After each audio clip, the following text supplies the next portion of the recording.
estamos na série Atos de Transformação.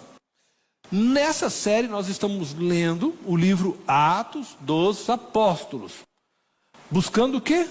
Enxergarmos as transformações ocorridas na vida dos discípulos de Jesus, claro, e na sociedade de maneira geral, a partir do derramamento do Espírito Santo. E nós estamos olhando para isso e vendo como Deus foi transformando a sociedade e os discípulos a partir do derramamento do Espírito Santo. Coube a mim hoje, refletirmos em Atos, capítulo 9, do verso 1 ao 31. Nós iremos dividir estes versos em partes, para nos ajudar em nossa reflexão. E assim termos também um resumo, dos versos de nossa reflexão de hoje. Então eu vou com vocês aqui olhando um pouquinho para isso. Eu dividi verso 1 ao 31 em partes, tentando só destacar o principal destes versos, para que a gente tenha já um resumo rápido de tudo isso. Verso 1 ao 9, nós temos o quê? A descrição do encontro de Saulo com Jesus. Dos versos 10 ao 19, nós temos um encontro de Ananias com Saulo e o batismo de Saulo. Dos versos 20 ao 22, Saulo começa a pregar o evangelho nas sinagogas de Damasco.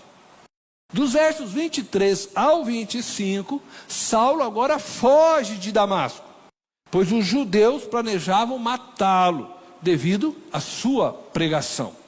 Nos versos 26 ao 28, uma vez que ele foge de Damasco, ele vai para Jerusalém. E Saulo prega em Jerusalém com o apoio de Barnabé.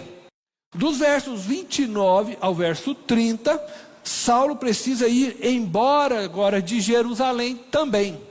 E ele então é enviado para Tarso, pois os judeus ali de fala grega planejavam matá-lo devido à sua pregação.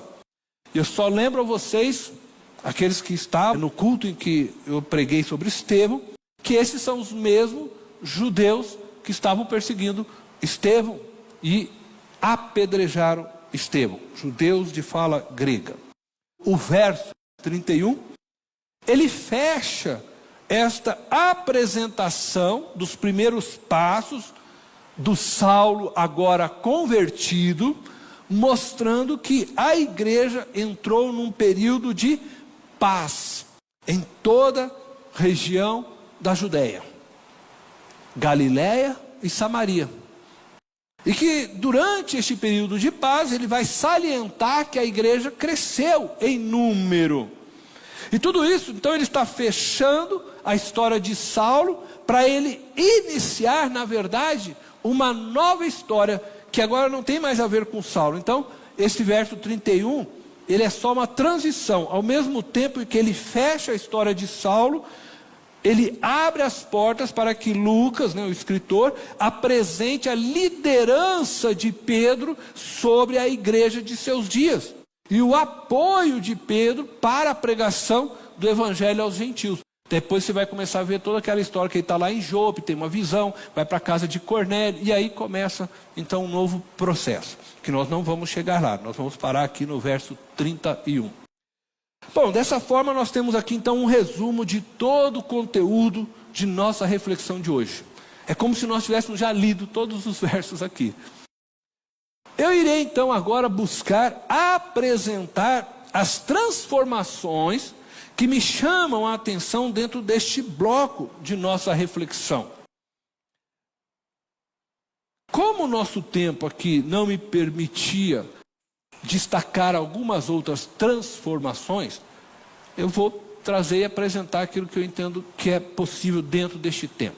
O livro ele é muito rico, a história, porque por trás da história que está escrito tem uma outra história, que às vezes nós não conseguimos perceber. Então eu quero que você me acompanhe com o coração muito aberto, para aquilo que Deus vai falar e ministrar para nós nesta noite.